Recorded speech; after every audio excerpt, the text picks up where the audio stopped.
قال امام الحسین علیہ الصلوۃ والسلام الا ترون ان الحق لا يحمد به وان الباطل لا يتناهى عنه صلوات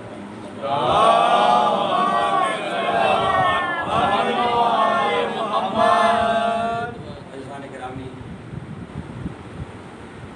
امام حسین علیہ الصلوۃ والسلام کے وہ بابرکت جملے کہ جو آپ نے اصحاب کے درمیان اس وقت جو معاشرے کی حالت تھی اور سوسائٹی کے حالات تھے نظر رکھتے ہوئے آپ نے فرمایا کہ اللہ ترون ان الحق لا يحمد به، کیا تم نہیں دیکھ رہے کہ حق پر کوئی عمل کرنے والا نہیں رہا، وان الباطل لا يتناهى عنه، اور باطل سے کوئی روکنے والا نہیں۔ اور اسلام کا شعار یہ ہے، بلکہ انسانیت ہی کا معیار یہ ہے کہ ہر انسان ایک دوسرے کو حق کی وصیت کرے اور برائیوں سے روکے۔ لیکن حکومتیں اور حکمران یہ چاہتے رہے ہیں ہر زمانے میں کہ حق کا بول بالا نہ ہونے پائے۔ یہ ہمیشہ حکومتوں کا ایک سلسلہ تھا، حکمران کی طرف سے یہ کوششیں رہی۔ ایک بار پڑھیں محمد والے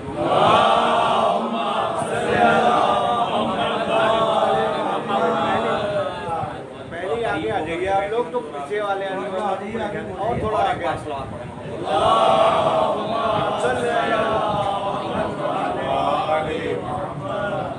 عزیزان گرامی، ایک طرف کربلا ہے اور ایک طرف حکمران ہے۔ یہ دونوں فکریں بالکل متضاد ہیں، یہ دونوں فکریں کبھی ایک دوسرے سے ملتی نہیں، اور یہ میں طول تاریخ کی بات کر رہا ہوں۔ ایک بار اور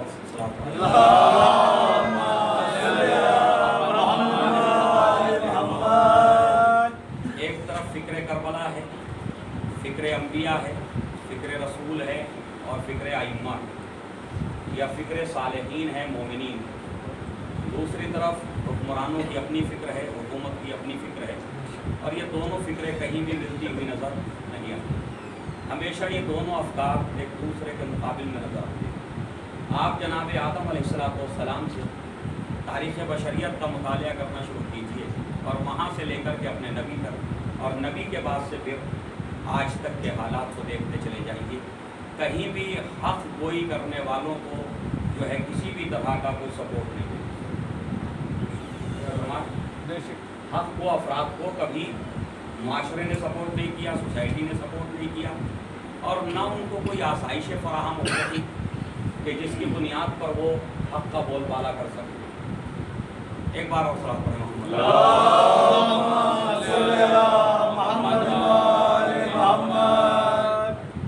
اکبر بھائی، جو ہو گیا اسے بس اتنا ہی رہنے دیجیے، کافی ہے۔ صلاۃ پڑھنے میں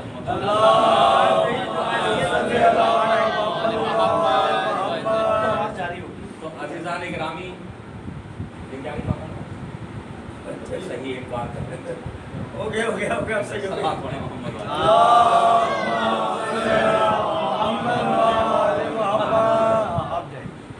تو عزیزان گرامی، میں یہ عرض کر رہا ہوں کہ دو الگ الگ فکر ہیں، دو الگ الگ راستے ہیں کہ جو کہیں جا کر کے آپس میں ملتے نہیں ہیں، اور آج بھی کہیں نہ کہیں ہمارا معاشرہ اور ہماری سوسائٹی، ہمارا کلچر وہیں نظر آتا ہے کہ جہاں وہ دو راستے نظر آتے ہیں۔ کوئی بہت زیادہ فرق نہیں آیا کربلا سے پہلے اور کربلا کے بعد، معاشرہ وہیں ہے۔ کل بھی حق کو، افراد کو سولی پہ چڑھایا جاتا تھا، اور آج بھی حق کو افراد کے ساتھ کوئی نظر نہیں آتا۔ سب کے اپنے مفادات ہیں، سب کے اپنے جو ہیں وہ یعنی جسے کہا جائے فائدہ ہے، کہ اس کو نظر میں رکھ کر کے انسان کسی کی سپورٹ کرتا ہے اور کسی کے ساتھ چلنے کے لیے تیار ہوتا ہے۔ لیکن حقیقت یہ ہے کہ حق کہتے ہی اسے ہیں کہ جب انسان نفع اور نقصان سے بلند ہو کر کے صرف اور صرف صلوات پڑھے محمد والے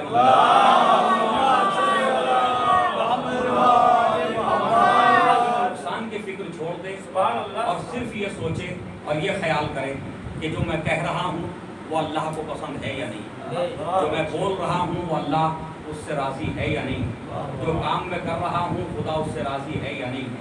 اگر ہم نے ایک ایسا معاشرہ تشکیل دے لیا، ایسی سوسائٹی بنا لی، تو یقین جانیے کہ اس معاشرے کے اندر نہ کوئی غریب رہے گا، نہ کوئی فقیر رہے گا، نہ کوئی تندرست رہے گا، نہ کوئی پریشان ہوگا، تو جو فرما رہے ہیں نہ کسی کا کسی کے ساتھ اختلاف ہوگا، اس لیے کہ اختلافات تو ہوتے ہی وہاں ہیں جہاں حق پامال ہوتا ہے۔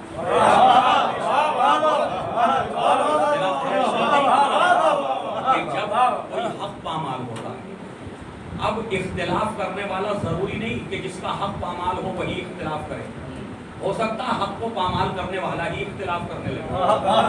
پڑھے محمد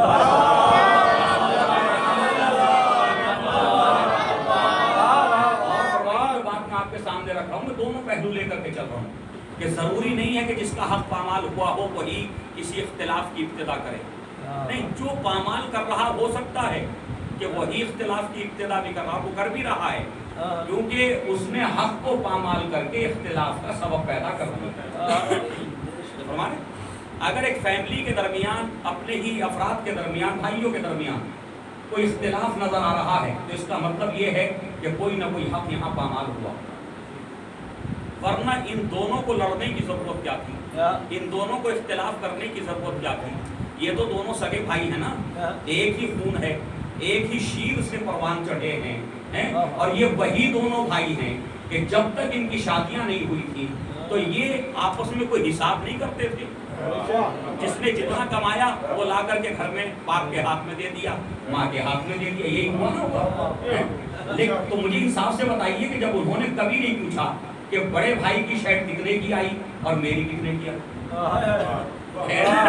بڑے بھائی نے کتنے خرچ کیے اور میں نے کتنے خرچ کیے، نہیں سوال آیا نا، اس زندگی میں نہیں آیا۔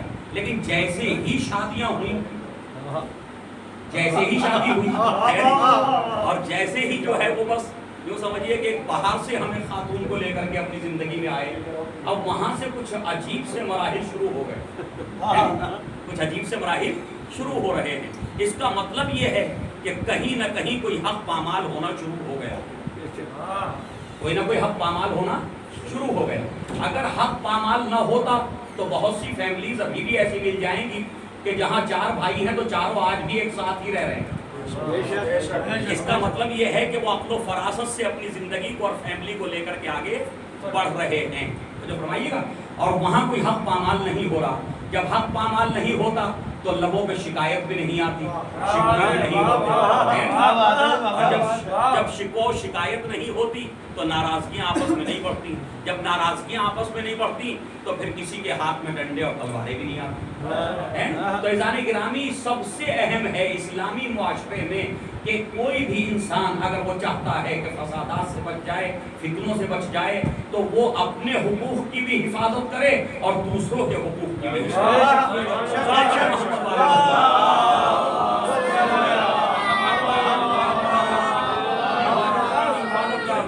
اور دوسروں کے حقوق کی بھی حفاظت کرے۔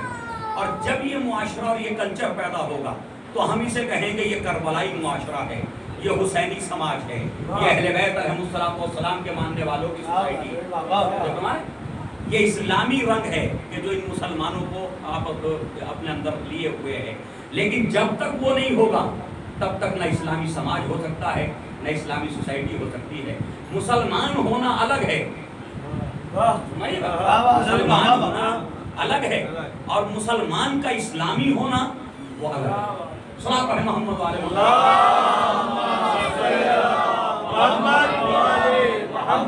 امام حسین علیہ السلام 1400 سال پہلے آنے والی بشریت کو، انسانیت کو، اور بالخصوص اپنے چاہنے والوں کو، کہ جو امام کا ماتم کرنے والے تھے، جو امام پہ گریہ کرنے والے تھے، جو امام کی غلامی کا دم کرنے والے تھے، جو اپنے کو حسینی اور کربلائی کہنے والے تھے، جو فرش عزا بچھا رہے تھے، جو امام کی نظریں دیکھ رہی تھی، ان کے لیے فرما رہے ہیں کہ کیا تم نہیں دیکھتے کہ حق پر عمل نہیں کیا جا رہا، کیا تم نہیں دیکھتے کہ کوئی باطل سے روکنے والا نہیں رہا؟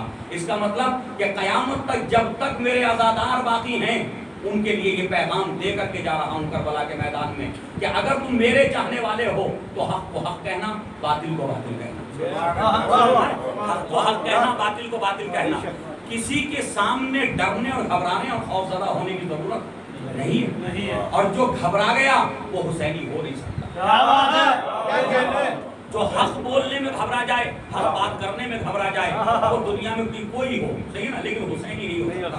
اس لیے کہ حسینی ذہن، نہ اس میں کسی ظالم کا خوف آ سکتا ہے، نہ کسی حکمراں کا خوف آ سکتا ہے، نہ کسی بادشاہ کا خوف آ سکتا ہے، نہ کسی صاحب دولت کا خوف آ سکتا ہے۔ کیوں؟ جس ذہن کا مالک حسین ہو اس ذہن پہ کوئی اور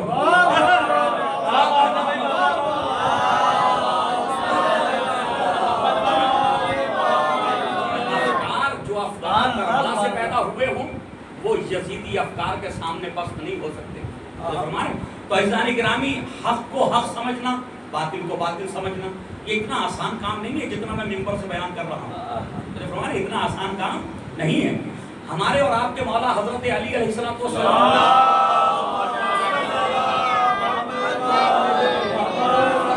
تھا الحق مر، کہ حق کڑوا ہوتا ہے، ہر آدمی کے گلے سے نہیں اترتا، نہیں اترتا نا حق، کیوں کڑوا ہوتا ہے؟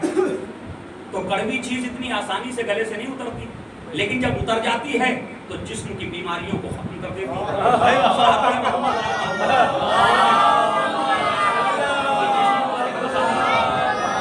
نظام جسمانی کو صحیح بناتی ہے۔ تو یہی حق کا مسئلہ ہے کہ جب ذہن انسانی میں حق اتر جاتا ہے تو افکار بھی صحیح ہو جاتے ہیں، سوچنے سمجھنے کی صلاحیتیں بھی صحیح ہو جاتی ہیں۔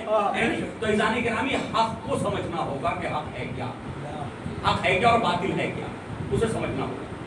ہم نے حق اور باطل پہ ہونے کا معیار رشتے کو بنایا، تعلق کو بنایا، رابطے کو بنایا، یہی ہے نا۔ وہ ہمارے رابطے میں، ہمارے تعلقات میں ہمارے دوست ہیں، اب وہ دوست ہیں تو جو بھی کہیں وہ حق ہے۔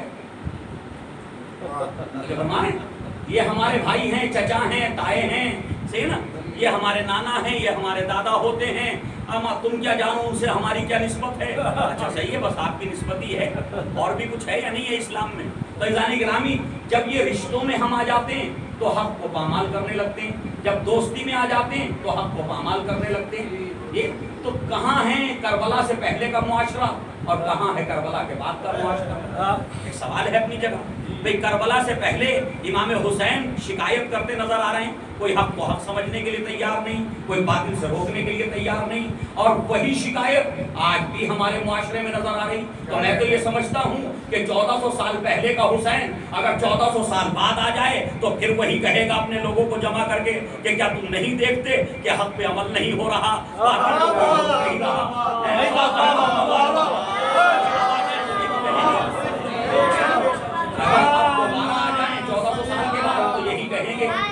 جو اپنے اصحاب سے فرما رہے تھے کہ کیا تم نہیں دیکھ رہے حق پہ عمل نہیں ہو رہا ہے؟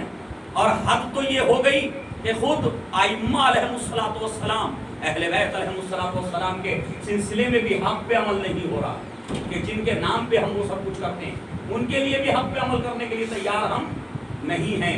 ذرا سی کوئی کڑوی بات، کوئی تلخ گفتگو، کوئی حق کی گفتگو آپ ذرا ممبر پہ کر کے مت دکھائیے، آپ کا بائیکاٹ ہو جائے گا، ہے نہیں؟ نہیں، یہاں تو میں تو ہر جگہ کھل کے کرتا ہوں، مجھے بائیکاٹ کا ڈر لگتا ہی نہیں۔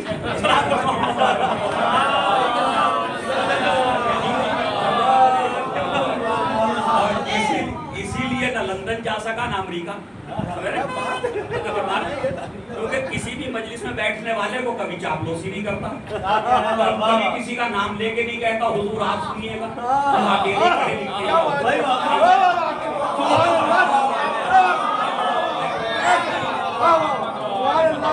کہیں نہیں سنا ہوگا، اور میرے خیال میں ہو سکتا 2 4 10 20 مجلسیں اس پہ یوٹیوب پہ ہی مل جائیں جو آپ کے یہاں بھی نہیں ہوں، انہیں بھی سن لیجئے گا۔ بڑے بڑے کروڑ پتی آ کر کے بیٹھ جاتے، جہاں بیٹھ گئے وہیں بیٹھ گئے، میں نے نہیں بلایا۔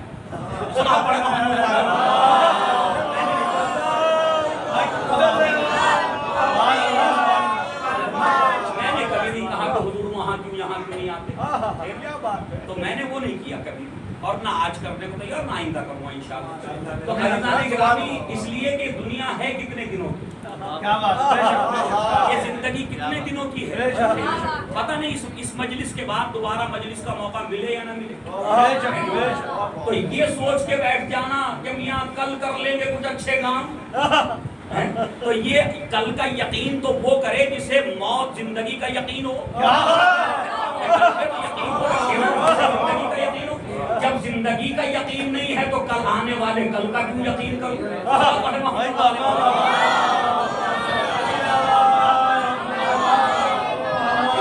والے کل کا کیوں یقین کروں. کل کی گفتگو میں یہاں کر رہا تھا, اگر میں چاہتا تو حضور کا نام لے لیتا, بھائی کا اپنے نام لے لیتا کہ بلڈنگیں آپ نے بنائی اور نہیں بھائی ایسے ہی بنائیے اور یہ کیجیے وہ کیجیے, لیکن میں نے نہیں کہا. اچھا مجھے دوسرا خطرہ بھی نہیں رہتا, اکثر مجالس میں کہتا ہوں میں کہ جی ایک مرتبہ بلاؤ اگلے سال بائی کاٹ کر لو, اگلے سال سے بائی کاٹ کر دو. مجھے کوئی فکر نہیں, اس لیے کہ ہندوستان میں خدا کا شکر ہے اتنے امام بارگاہیں ہیں کہ اگر ایک خطیب ایک ذاکر ایک عالم کو ایک امام بارگاہ میں ایک مرتبہ مجلس پڑھنے کا موقع مل جائے تو اس کی زندگی ختم ہو جائے گی.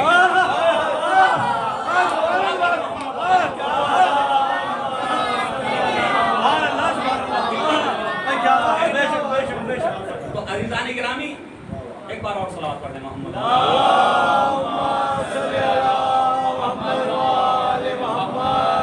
اور دوسری طرف سے بھی فکر نہیں ہے کہ بھئی دوسری طرف سے فکر ہو, بھائی لفافے کا وزن بڑھتا نہیں ہے. جو بانی مجلس نے سوچ لیا ہے وہی دے گا, چاہے جتنی چاپلوسی کر لو دے گا اتنا ہی. تو بھائی جب ادھر لفافے میں وزن بھی بڑھنے والا نہیں ہے تو پھر ان کو خوش کیوں کروں, اسے خوش کروں کہ جو بہت جلدی راضی ہو جاتا ہے.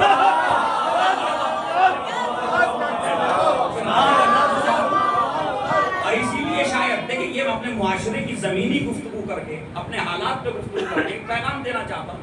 اسی لیے میرے مولا نے کربلا کے جاتے ہوئے جو راستے میں جب حج کے ایام آئے اور عرفے میں آپ نے قیام فرمایا, تو اس سے پہلے کی بھی دعائیں ہیں یوم عرفہ کی.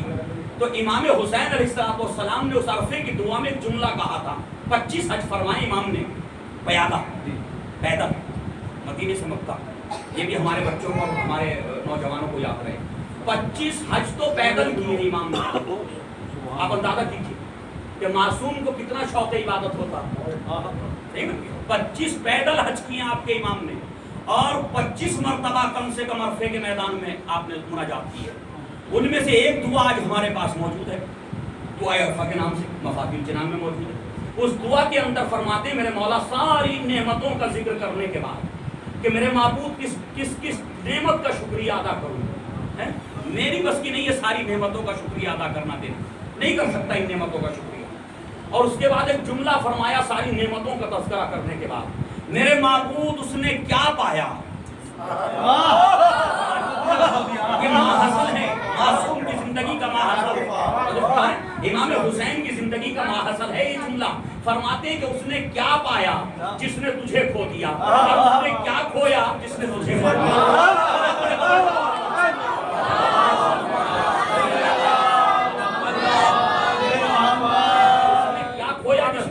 لیا. کچھ کھویا, کچھ بھی نہیں کھویا. یزید کو کیا نہیں ملا اور حسین نے کیا بچا لیا. ایک سوال ہے اپنی جگہ, بھئی یزید کو کیا نہیں ملا دنیا میں سے, سب کچھ مل گیا. امام حسین نے کیا لے لیا دنیا سے, کچھ نہیں لیا نا.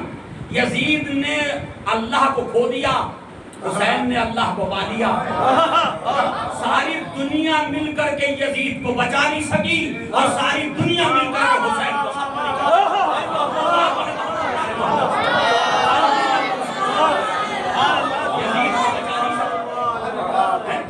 اور ساری دنیا مل کر کے جو ہے حسین کو ختم نہیں کر سکی. اور بچانے کی کوششیں بھی ہوئیں اور ختم کرنے کی کوششیں بھی ہوئیں. یہ بھی نہیں کہ کوششیں نہیں کی گئی, ٹھیک نا. حسین کو ختم کرنے کی کوششیں بھی ہوئیں, یزید کو بچانے کی کوششیں بھی ہوئیں, اور آج تک ہو رہی ہیں. لیکن حسین ہے کہ خیر بھی ایک مرتبہ کہہ دیتا, جب کسی کو گالی دینا ہوتی تو کہتا تم یزیدی کردار ادا کر رہے ہو. خیر بھی امام حسین سے خوش ہے اور امام حسین سے راضی ہے, ان کے کردار سے, ان کے اعمال سے, ان کے طریقہ زندگی سے. صلاۃ پڑھیں محمد والے.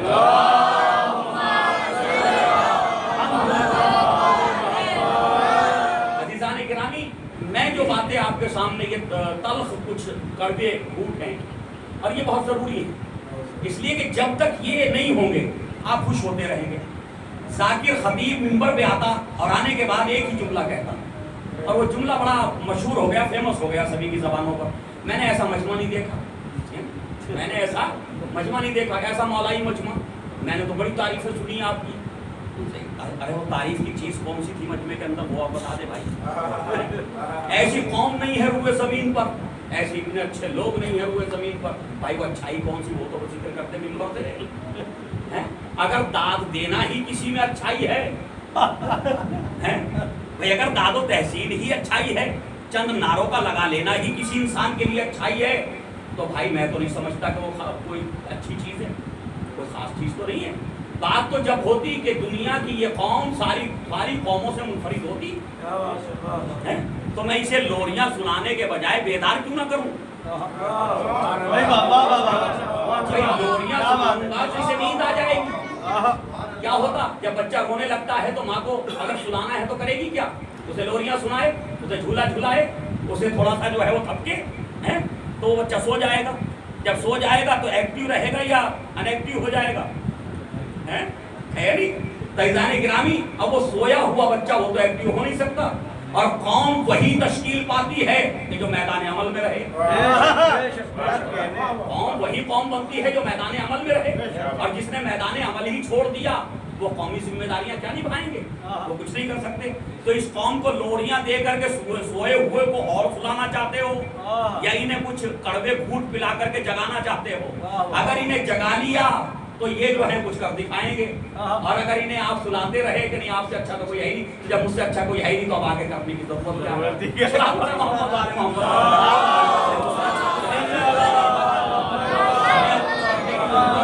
کیا ہے؟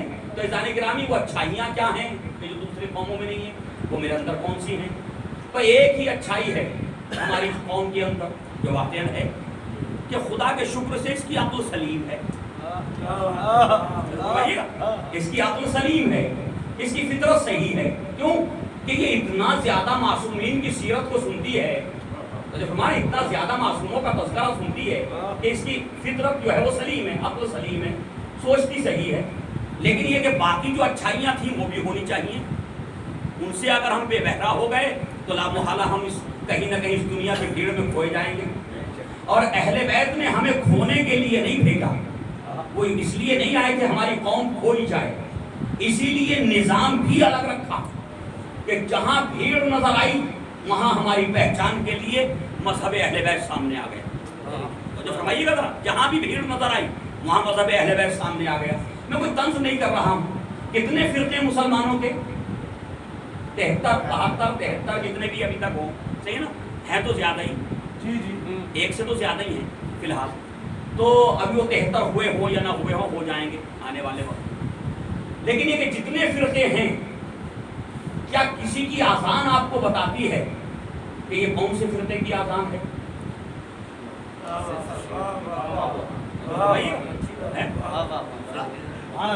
صبح سے شام 5 مرتبہ آذان سنی، مجھے نہیں پتا چلا کہ بریلویوں کی ہے یا دیوبندیوں کی ہے، نہیں پتا چلا مجھے. اچھا چلیے، اور میں آگے بڑھتا ہوں آپ کے ساتھ. یہ تو دینی ایک حکم تھا. ناموں پہ آ جائیے آپ اپنے، چاہیے بھیڑ میں کھو جائیے اور پوچھئے نام کیا ہے. نام سے پہچان نہیں ہو سکے گی کہ یہ ہے کس فرقے کا ماننے والا، یہ کس نظریے کا ماننے والا، کس مکتب خیال کا انسان ہے. آپ کوئی پہچان نہیں کر سکتے. کر سکتے؟ نہیں کر سکتے. لیکن یہ بھی اہل بیت علیہ الصلوۃ والسلام کا کرم ہے کہ انہوں نے اتنے اچھے اور پیارے نام آپ کو دے دیے. اتنے اچھے اور پیارے نام ہیں کہ جہاں آپ اپنا نام بتاتے ہیں تو ہر ایک پہچان لیتا یہ ہے کون. یہ کس خیال کا ہے، کس مکتب فکر کا ہے، اس کے افکار کیا ہیں، اس کے عقائد کیا ہیں، یہ کس طرح کا انسان ہے. تو جو فرما رہے ہیں. اور اب تو یورپ کنٹریز میں یہ ہو گیا کہ جی مسلم ہو، آپ نے ریلیجن میں لکھ دیا مسلم، قوم دیا انہوں نے، آپ نے لکھ دیا مسلم، تو انہوں نے آگے پھر کہا کون سے مسلم. فرمائیے کون سے مسلم؟ تو اس کا مطلب یہ ان کی بھی سمجھ میں آ گیا کہ مسلم بھی ایک نہیں ہے، دو ہیں، مسلمان بھی خالی ایک نہیں ہے، دو ہیں، دو فکریں ہیں مسلمانوں کے درمیان، ایک وہ ہے جو تباہ و تباہی و بربادی چاہتی ہے، ایک وہ ہے جو تعمیر چاہتی ہے۔ محمد والے محمد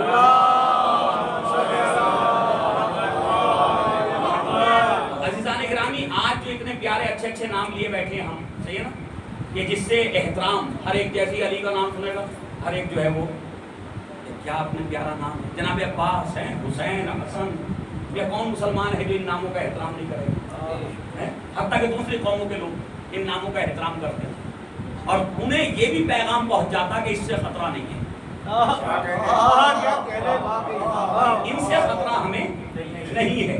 تو یہ مجالس کی برکت سے، عزاداری کی برکت سے اتنا تو ہوا، لیکن میں یہ سمجھتا ہوں کہ کاش اتنا بھی ہوتا، اس سے بھی زیادہ ہم آگے بڑھتے اور اس سے بھی زیادہ جو ہے وہ ہم فائدہ اٹھاتے، اور وہ یہ کہ ہم اس زمانے میں جہاں جس وقت اب ہیں، ہم اس وقت سب سے اہم ضرورت ہے قوم کی ایجوکیشن، اور جتنے اختلافات ہیں اس کو جنم دینا جو ہے، جنم جو دے رہا وہ جہالت دے رہی، ہمارے جہالت کی وجہ سے وہ اختلافات سامنے آ رہے ہیں کہ جی ہر ایک، اچھا مجلس کے اندر ہر ایک مجتہد ہو گیا، بڑی مشکل یہ، ہمارا مجمع جو سامعین ہیں وہ تقریباً سب مجتہدین ہیں، اور بیچارہ جو خطیب ہے، ذاکر ہے، وہی طالب علم ہے۔ اب جو فکر سامنے آئے گی وہ فوراً نیچے سے جو ہے فتویٰ جاری ہو گیا۔ اما آپ پڑھے ہیں انگلش میڈیم سے، یہ پڑھ کے آیا دین، آپ نے پڑھی دنیاوی تعلیم، دونوں اچھی باتیں ہیں، دنیا کا ہونا بھی ضروری، دین کا ہونا بھی ضروری۔ سارے انجینئر ہو جائیں تو پھر دوسرے کام کون انجام دے گا، سارے ڈاکٹرز ہو جائیں تو دوسری فیلڈ میں کون کام کرے گا، تو ہر فیلڈ میں لوگوں کا ہونا ضروری ہے۔ تو اسی طرح دینی جو فیلڈ ہے اس کو ان کے حوالے کر دیجئے، جو آپ کی فیلڈ ہے وہ آپ اپنے حوالے رکھیں، نہ یہ کہ آپ ان کی فیلڈ میں جو ہے وہ انٹرفیئر کرنے لگے اور یہ آپ کی فیلڈ میں انٹرفیئر کرنے لگے۔ اچھا کبھی کسی مولانا کو سنا کہ کسی ڈاکٹر کے بتائے ہوئے نسخے پہ تنقید کر رہے تھے؟ کیا بات ہے، کیا بات ہے بابا، بہت اچھی بات۔ سوچئے غور کیجئے، کبھی آپ کبھی کسی ذاکر خطیب کو سنا کہ فلاں ڈاکٹر نے اس بیماری میں یہ دوا لکھ دی تو انہوں نے مجلس پڑھ دی غلط لکھ دی؟ نہیں ہوا نا ایسا؟ کسی انجینئر کے اوپر کسی ڈاکٹر کو کمنٹ کرتے ہوئے سنا کہ اس نے جو میپ تیار کیا یہ غلط ہے؟ کسی انجینئر کو کبھی ڈاکٹر پہ کمنٹ کرتے دیکھا؟ نہیں دیکھا۔ کیوں؟ ہر ایک کی اپنی فیلڈ ہے، اپنی فیلڈ میں کام کرے گا تو کامیاب ہوگا۔ لیکن ہمارے یہاں سارے ڈاکٹرز ہیں، سارے انجینئرز ہیں اور سارے مجتہدین ہیں، ہے نا؟ ہمارے یہاں تو ایسا ہے کہ ہم تو سارے ہی جو ہے وہ، ابھی کسی کے درد ہو جائے سر میں 1000 نسخے ہی نہیں آ جائیں، پڑھے محمد والے محمد،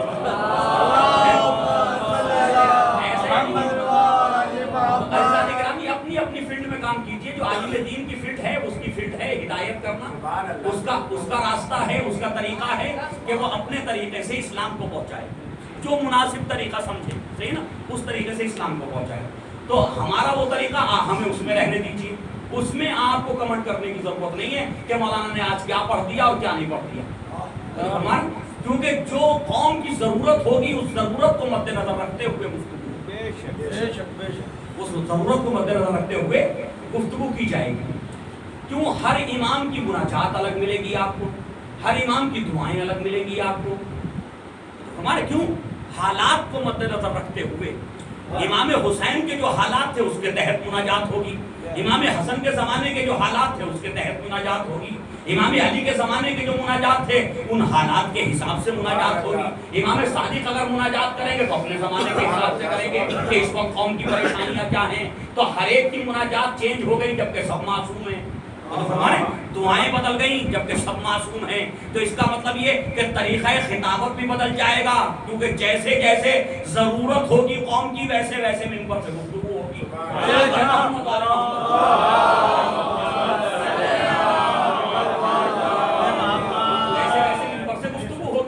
آج ہماری سب سے اہم ضرورت ہے تعلیم، ہمارے سب سے اہم ضرورت ہے اس وقت تعلیم، اور تعلیم اگر کسی قوم کے پاس نہیں ہے تو وہ قوم دنیا کی کتنی امیر قوم بن جائے لیکن اس کے اندر قومی جذبہ پیدا نہیں ہو سکتا۔ لوگ سمجھتے ہیں کہ دولت کا کما لینا ہی سب کچھ ہے، مال کا اکٹھا کر لینا ہی سب کچھ ہے، نہیں وہ مال بھی محفوظ نہیں رہے گا جب تک آپ پہ نالج نہیں ہوگی، آپ پہ ایجوکیشن نہیں ہوگی۔ اس مال کی حفاظت کرنے کے لیے علم کی ضرورت ہے یا نہیں ہے؟ آپ ڈیجیٹل دنیا میں زندگی گزار رہے ہیں، اگر ایک لہجے کی غلطی ہو جائے، ایک لہجے کی غلطی ہو جائے تو سارا اکاؤنٹ خالی۔ بالکل بالکل بالکل۔ تو ایجوکیشن بہت ضروری، اور اس کے لیے ہمارے ائمہ علیہ الصلوۃ والسلام نے جتنا زور دیا اتنا زور شاید کسی مذہب میں نہیں دیا گیا، اتنا زور کسی مذہب میں نہیں دیا گیا۔ پہلے میں اپنے ایک مجتہد کا ایک قول نقل کر کے آگے بڑھتا ہوں۔ امام خمینی رضوان اللہ علیہ سے کسی نے سوال کیا، پوچھتا ہے پوچھنے والا کہ آپ یہ بتائیے کہ ایک انسان کس طرح مرگ پہ ہے، وہ مرنا چاہ رہا، موت سے قریب ہے، ایسے عالم میں اگر وہ کوئی حکم اسلامی نہیں جانتا یا کوئی بات نہیں جانتا تو وہ تو مرنے جا رہا، تو اس کے جاننے نہ جاننے کا کوئی فرق پڑے گا؟ تو امام خمینی نے جواب دیا کہ نہ جاننے سے بہتر ہے، جاہل مرنے سے بہتر ہے کہ جان کے مر جائے۔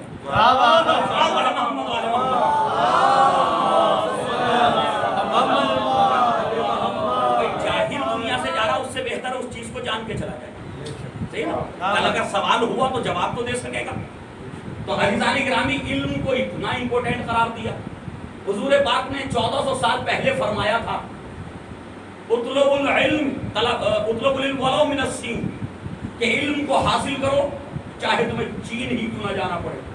تو کیا چین کے اندر حفظ قرآن کے مدارس قائم ہونے والے تھے؟ کیا وہاں تفسیر قرآن پڑھائی جانے والی تھی؟ کیا وہاں حوضے کھل رہے تھے؟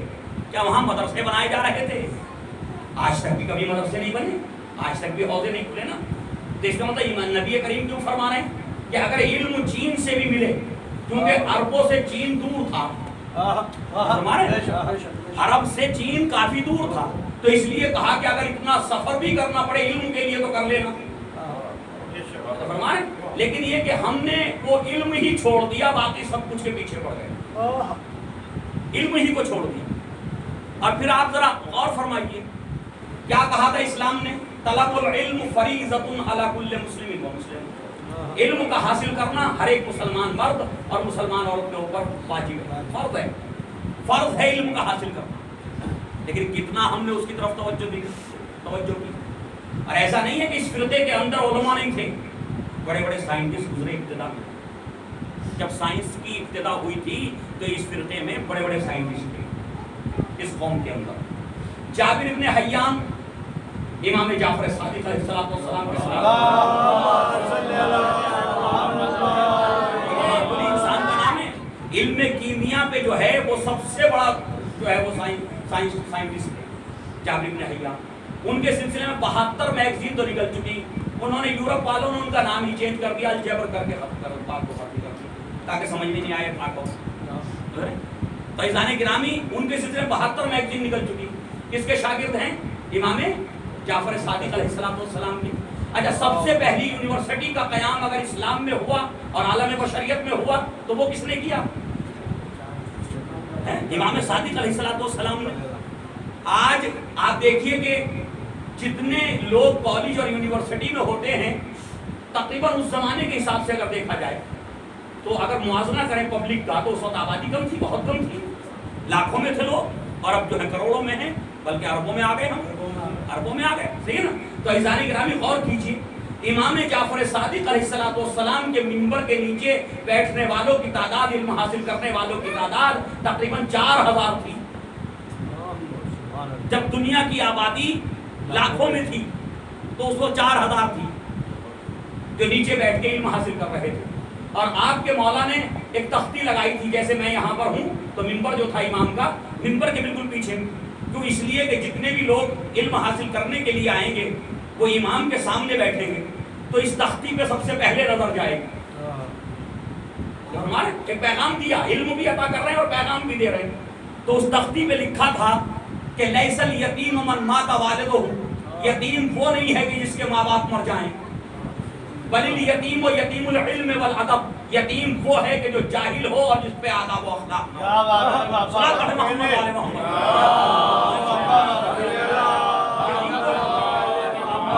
جس پہ علم نہ ہو اور اخلاق نہ ہو وہ یتیم ہے۔ تو اس کا مطلب جہاں علم نہ ہو ہم تو یتیموں کی پرورش کے جو ہیں وہ اس کے لیے تو تیار ہیں، لیکن جہاں علم نہیں ہے، جہاں جہالت ہے، اس کو دور کرنے کی کوشش نہیں کرتے۔ ابھی بس یہ آخری بات کہہ کر میں اپنے اس طرف جہاں مجھے پڑھنا وہ بیان کرنا، لیکن یہ بھی بہت ضروری ہے۔ آپ اس فرش عزا پہ آنے کے بعد ایک عہد کر لیجیے اپنے امام کے ساتھ، اور میں آپ سے یہ نہیں کہتا کہ آپ کسی غیر کے بچے کو پڑھائیے، اس کے غیر کے بچے کی تعلیم پر خرچ کیجیے، تو فرمائیے گا۔ اور کیونکہ پہلی بات تو یہ کہ جملہ ہی شاید میں غلط کہہ رہا ہوں، قوم کے اندر کوئی غیر نہیں ہوتا۔ شیعوں میں، اہل بیت کے چاہنے والوں میں غیریت کا تصور نہیں آنا چاہیے، لیکن پھر بھی میں کہہ رہا ہوں کہ اگر آپ دوسروں پہ خرچ نہیں کر سکتے تو کم سے کم اپنے بھتیجے پہ، اپنے بھانجے پہ، صحیح ہے نا، اپنے کسی عزیز و اقارب پہ جو آپ سے لنک رکھتا ہے اس کے اوپر خرچ کر لیجیے، صحیح نا۔ اور وہ خرچ بھی اپنی جیب سے نہ کیجیے، میں آپ کو اپنی جیب کی بھی زحمت نہیں دے رہا، آپ کو اپنی جیب کی بھی زحمت نہیں دے رہا ہوں میں۔ اسلام نے کچھ حقوق رکھے ہیں، میں نے کیا کہا تھا ابتدا میں کہ حق پامال ہوگا تو پریشانی پیدا ہوگی، اور جہاں حق پورا کیا جائے گا وہاں کوئی پریشانی نہیں ہوگی۔ تو اسلام میں جو آپ کما رہے ہیں محنت آپ کی ہے، لیکن خدا کہتا کہ اس کا 5واں حصہ ہمارا، اسلام کہتا 5واں حصہ ہمارا ہے۔ ابھی بات پہنچی نہیں ہے اور تھوڑا قریب آ کے گفتگو کروں گا کہ 5واں حصہ ہمیں دے دو۔ اچھا اب یہ کہتا کہ جان اس کے لیے حاضر ہے، یہ کہتا اس کے لیے جان حاضر ہے، وہ کہتا کہ نہیں جان نہیں چاہیے، مال کا 5واں حصہ دے دو۔ تو یہ جان دینے کو تیار، وہ جان لینے کو تیار نہیں، جو وہ مانگتا ہے یہ دیتا نہیں، جو اس کا مطالبہ یہ پورا نہیں کرتا، جو وہ طلب نہیں کرتا یہ دینے کے لیے آمادہ۔ تو 5واں حصہ رکھا آپ کے اس میں، آپ کی محنت کی کمائی میں، یہ 5واں حصہ ہمیں دے دو، کیوں؟ اس کے بدلے میں ہم تمہیں کچھ دیں گے، اس کے بدلے میں ہم تمہیں کچھ دیں گے۔ اب وہ کیا دے گا؟ تو اس نے کہا ان اللہ اشترا من المؤمنین انفسهم واموالهم بان لهم الجنہ۔ جنت کی قیمت قرآن میں ایک ہی جگہ ذکر ہوئی، اور وہ اس آیت کے اندر۔ ہر آدمی اپنے انداز میں قیمت جنت لگا کے چلا جاتا ممبر سے، جس چیز کے ذریعے چاہے، ایسا لگتا ہے جیسے اس کو مالک بنا دیا، یہ جنت بیچتا پھر رہا۔ تو جنت کی قیمت ہر چیز نہیں ہے۔ قرآن نے جو جنت کی قیمت قرار دی ہے وہ یہ کہ تمہارے نفس اور اپنے مال کو ہمارے حوالے کر دو، ہم تمہیں اس کے بدلے میں جنت دیں گے۔ قرآن کہہ رہا کہ خدا نے خرید لیا ہے مومنین کے نفسوں کو اور ان کے مالوں کو، کائے کے بدلے میں؟ جنت کے بدلے میں۔ اب جو جان بھی نہ دے سکے اور مال بھی نہ دے سکے، پھر وہ جنت کا متمنی ہے تو ایسے ہی ہے کہ بغیر پیسے کے فلیٹ لینا چاہتا۔ صلاح پڑھے محمد والے محمد، ایسے ہی ہے کہ پیسہ دینا نہیں چاہتا، فلیٹ مل جائے تو ملے گا کہاں سے بھائی؟ کچھ تو دینا، اس کا عوض تو دینا پڑے گا۔ تو بنائی خدا نے ہے جنت، عوض آپ سے مانگ رہا ہے، جنت کا عوض دے دو، جنت وہ تمہیں دے دے گا۔ تو جو فرمایا جنت آپ کو مل جائے گی، لیکن ہر ایک کو فری کی جنت چاہیے۔ بڑے خیالات، بڑے جسے کہا جائے کہ سپنے تو ہر ایک کے پاس ہیں، ہم جنت کے نہ جانے کس VIP اس میں ہوں گے درجے میں۔ تو جو دنیا میں بھی، اسلام میں جو دنیا میں VIP ہوگا وہی جنت میں VIP ہوگا، تو اسلام کے عمل کرنے میں VIP ہوگا، اور اگر یہاں اس نے عمل نہیں کیا تو وہاں جنت کا کوئی تصور نہیں ہے۔ تو عزیزان گرامی اندازہ کیجیے، خمس مانگا اس نے، کتنا دیا ہم نے؟ اچھا اس خمس کو وہ اپنے لیے مانگ رہا تھا، وہ مانگ کس کے لیے رہا تھا؟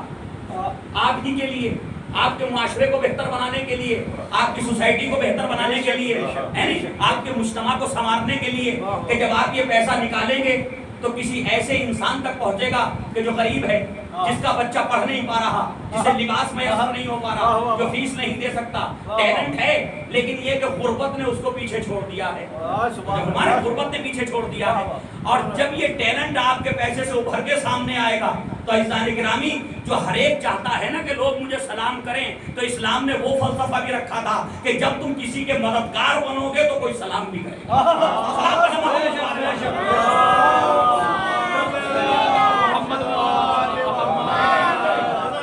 مجھے انصاف سے بتائیے کہ ایک امیر بھائی اور ایک غریب بھائی، ایک کے یہاں روز لذیذ کھانے بنتے ہیں اور دوسرا بھائی جو ہے محروم ہے، ایسا یا نہیں ہے؟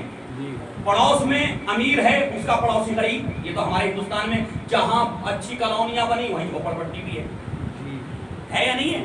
یہ تو ہندوستان کی خاصیت ہے, پہچانے اس سے جاتا ہے ہندوستان کہ جی پوش کالونی ہے ساتھ میں جھوپڑپٹی ہے نا. تو اس کا مطلب امیری اور غریبی دونوں مل کے چل رہی ہیں نا یہاں پر. تو جو پڑوس میں غریب ہے وہ جب امیر کی طرف نظر کرتا اور امیر اس کی مدد نہیں کرتا تو اس کے دل میں جو ہے وہ اس کے لیے کوئی اچھا خیال پیدا نہیں ہوتا. فطرت ہے انسان کی, اچھا خیال پیدا نہیں ہوتا. اور جب اچھا خیال پیدا نہیں ہوتا نتیجہ کیا ہوتا؟ نتیجہ ہوتا وہ گاڑی کو توڑ دے گا کبھی تنہائی میں, ہے نہیں؟ یہی ہوگا نا, کبھی کہیں نقصان پہنچانے کی کوشش کرے گا. یہ ہمارا خیال نہیں کرتے تو پتہ چلا کہ معاشرہ خراب ہوتا چلا جائے گا. اس لیے اسلام نے کہا کہ تم اگر امیر ہو, دولت مند ہو, تم چاہتے ہو کہ سکون سے رہو تو اپنی دولت کا 5واں حصہ اپنے معاشرے کے لیے نکال دو, تم بھی سکون سے رہو گے اور وہ غریب بھی سکون سے رہے گا.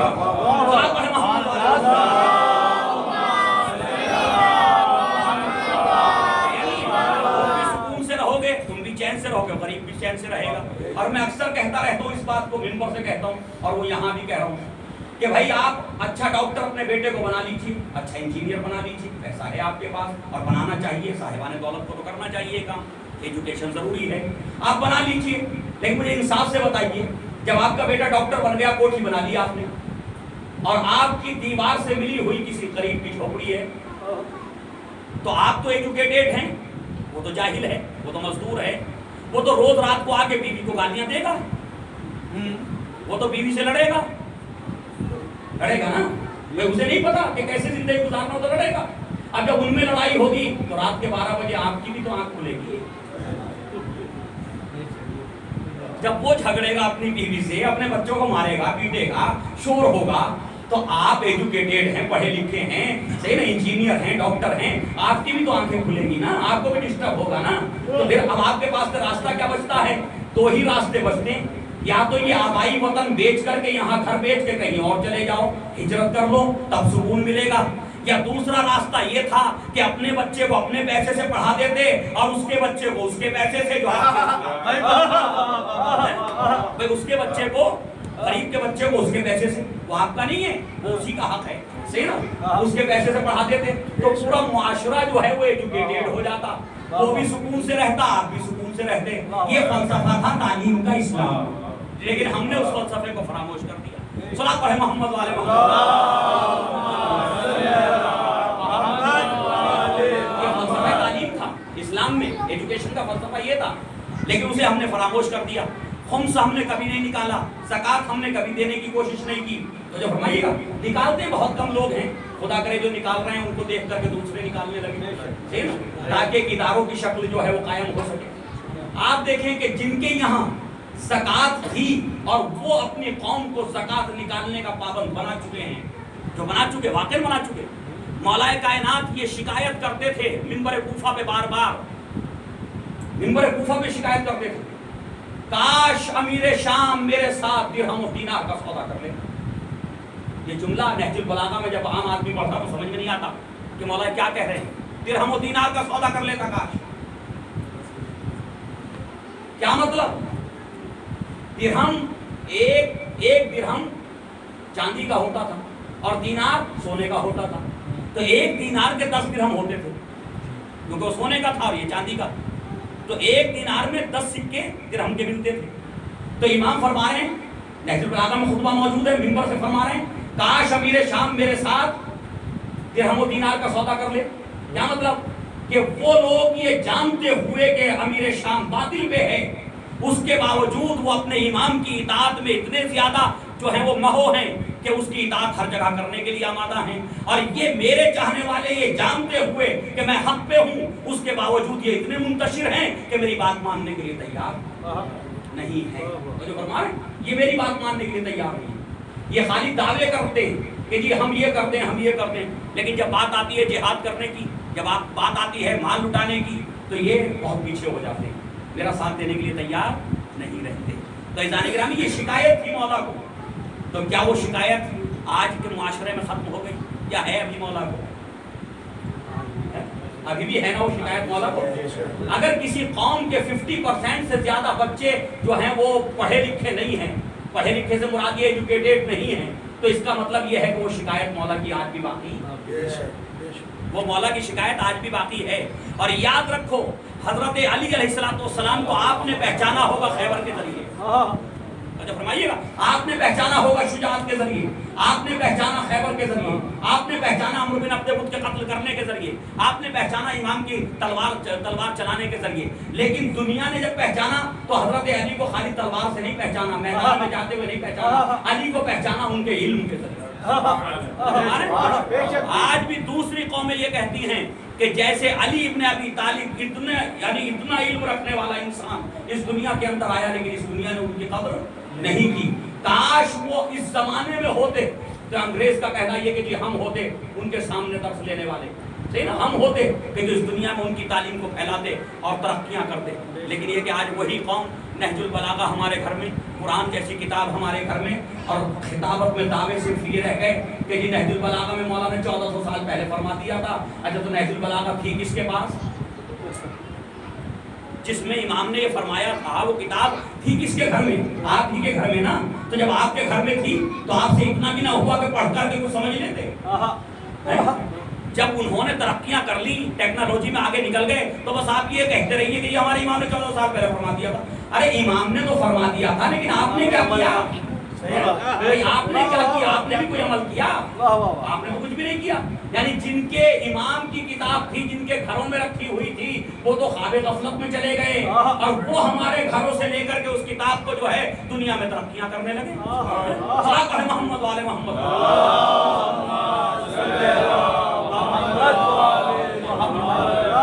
خدا کی قسم کچھ چیزیں تو ایسی ہیں کہ کڑوے گھوٹ ہیں۔ یہ یقین جانیے کہ اگر یہ نہ ہوتے، تحقیق کرنے والے، سرچ کرنے والے، یا یوں کہوں کہ یہود و عیسائی نہ ہوتے، خدا ہر ایک کو جو ہے اس کی مصلحت ہے کیوں پیدا کیا؟ لوگ سوچتے ہیں کافر ہے اسے کیوں وجود دے دیا؟ تو جو فرما رہے ہیں یہ تو مانتا ہی نہیں ہے اسلام کو، انہیں کیوں باقی رکھ رکھا؟ تو عزیزان گرامی اگر یہ نہ ہوتے تو مجھے تو کبھی کبھی ایسا لگتا کہ مسلمان تو ابھی بھی اونٹوں پہ ہی سفر کر رہا ہوتا۔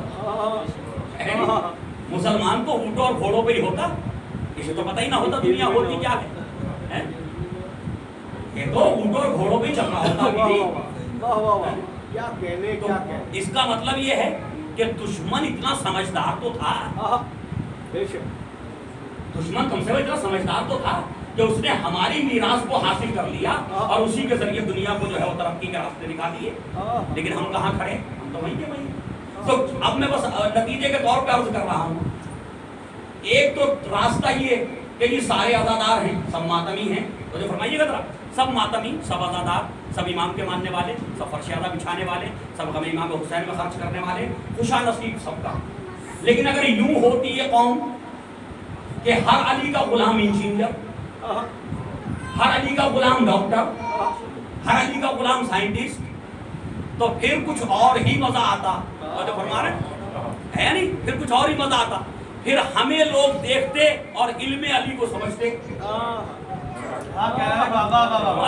سمجھتے نہیں سمجھتے، لیکن ابھی ہو کیا رہا ہے، ہمیں دیکھتے ہیں اور ہمیں دیکھ کر کے سوچتے ہیں کہ پتہ نہیں ہے جب ان پہ کچھ نہیں ہے تو آگے کیا ہوگا۔ تو کوئی بھی قوم اپنے مذہب کو پہچانوانے کے لیے اسے محنتیں کرنا ہوگا، اپنے آبا و اجداد کو پہچانوانے کے لیے اسے محنتیں کرنا ہوگا، جبکہ یہاں الٹا ہے، آبا و اجداد کی وجہ سے آج تک ہم پہچانے جا رہے ہیں، ان کی وجہ سے ہم پہچانے جا رہے ہیں۔ ہم نے تو کوئی ایسا کام نہیں کیا کہ جس سے ہم ان کے لیے باعث عزت ہو جائے۔ اچھا جو لوگ اس فیلڈ میں آ گئے اور جنہوں نے اسلام کو واقعاً سمجھ لیا، انہوں نے کر کے بھی دکھا دیا۔ جن کی فکر اسلامی ہو گئی، جن کا عمل اسلامی ہو گیا، جن کے سوچنے کا طریقہ اسلامی ہو گیا، جن کی زندگی کا طریقہ اسلامی ہو گیا، انہوں نے وہ سب کچھ کر کے بھی دکھا دیا۔ کر کے دکھایا نہیں دکھایا؟ وہ بھی تو مسلمان ہی ہیں، وہ کوئی اور تو نہیں ہے، وہ بھی تو اسی قوم کے افراد ہیں کہ انہوں نے دنیا کو بتا دیا کہ دیکھو ہم بھی ہیں۔